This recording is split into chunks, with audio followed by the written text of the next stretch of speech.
Muito bem.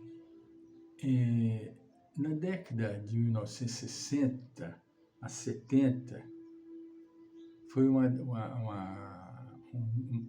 década muito rica, artisticamente falando. E, nesse período, os conjuntos musicais, e especialmente The Beatles, eles tiveram contato com uma ideologia indiana. Quem puxou o conjunto foi George Harrison. George Harrison, ele teve contato com um musicista de nome Ravi Shankar. Ele toca cítara. Ele é vivo até hoje, muito velho, mas ainda está vivo. E a sua filha, Anusha Shankar, ela seguiu a linha do pai, uma exímia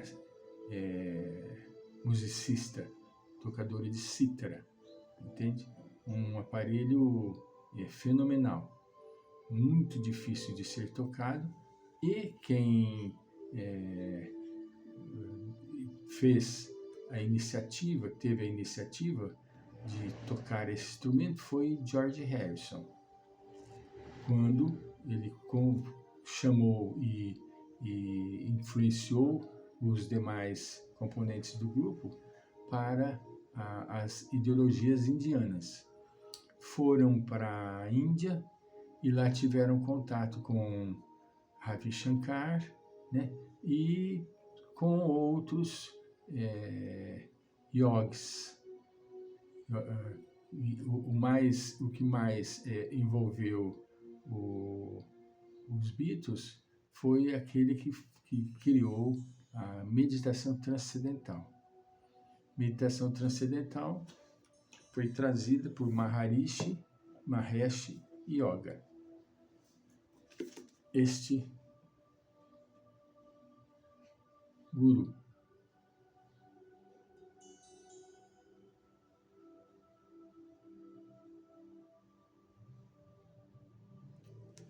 Quando envolve uma seita, quando envolve uma filosofia, quando envolve uma ideologia, é muito complicado, porque os fundadores são extremamente assediados pelos seus discípulos. E a pessoa precisa ter muita estrutura psíquica e emocional para não tombar, para não fracassar no projeto, não é? Porque a finalidade, geralmente, é diluir a crença, enfraquecer a crença, porque são entidades que trazem luz e no meio das trevas.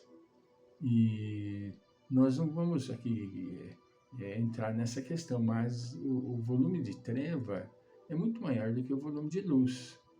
Isso é inquestionável. No mundo que nós vivemos envoltos nas trevas, né?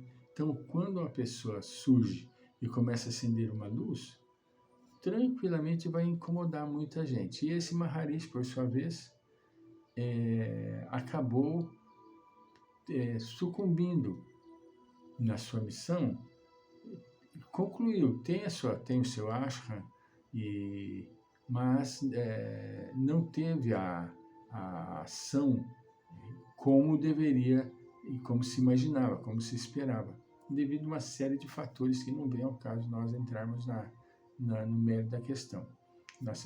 Nosso objetivo aqui é falar sobre o autodescobrimento.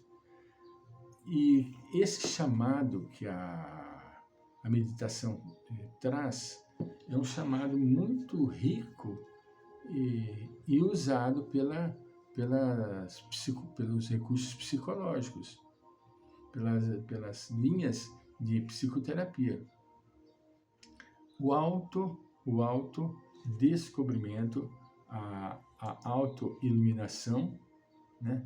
A conquista autoiluminativa, ela em síntese, ela é conquistada se a pessoa conseguir verdadeiramente se autoconhecer, né?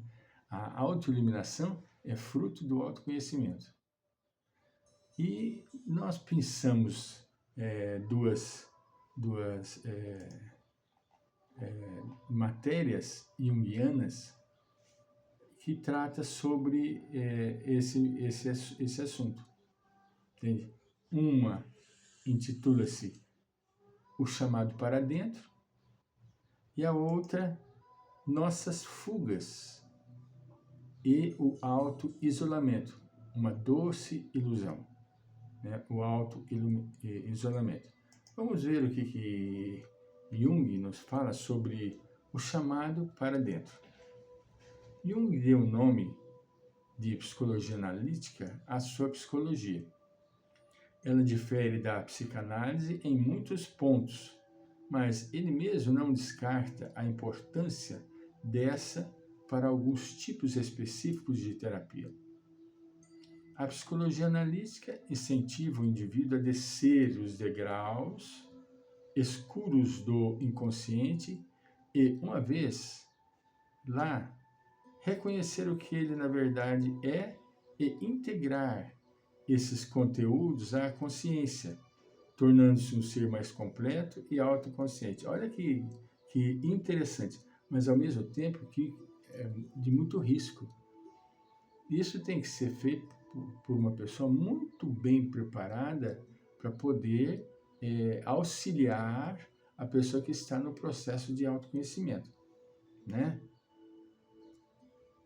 Assim como alguém decide fazer um curso de computação para investir em seu futuro, muitos procuram a psicoterapia para autoconhecer-se, saber de suas potencialidades, e aí está um grande investimento, conhecer-se melhor, para viver melhor.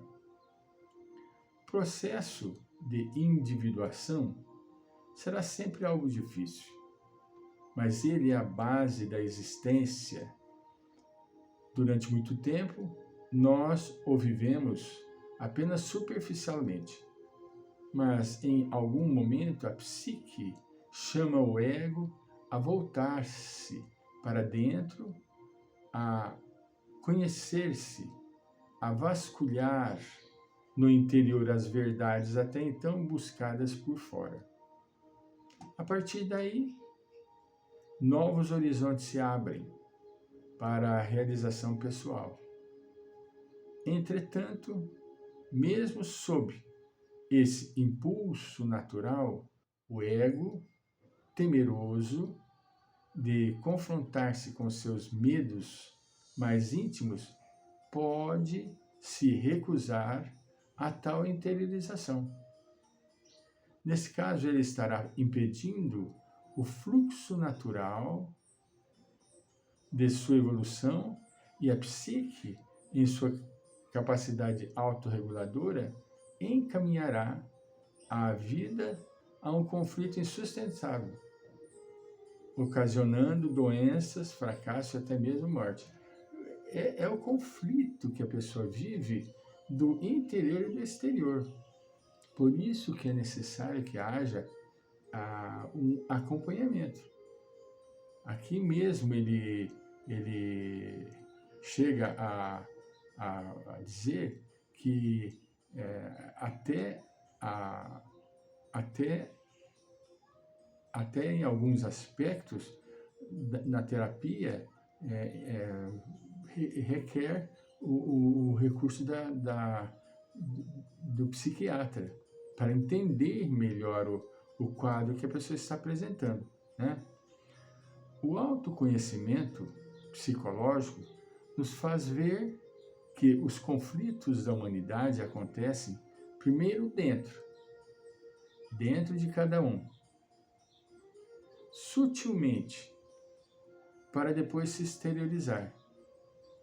Para Jung, entendermos com aquilo que não conhecemos de nós mesmos é o grande passo para o que falta ao Homo sapiens. Conhecer a pessoa verdadeiramente.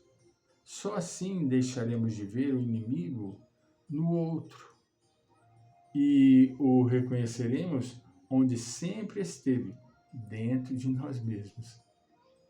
Esta é uma verdade simples que poucos enxergam, mas que traz em si a força das maiores revoluções. Não adianta nós queremos buscar fora. Não adianta.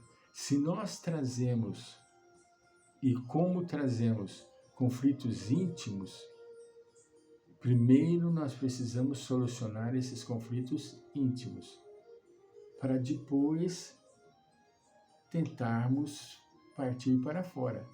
De mão, em nossas mãos, estando a solução dos nossos problemas íntimos, consequentemente, nós trabalharemos com uma facilidade imensa as coisas que se encontram ao nosso redor.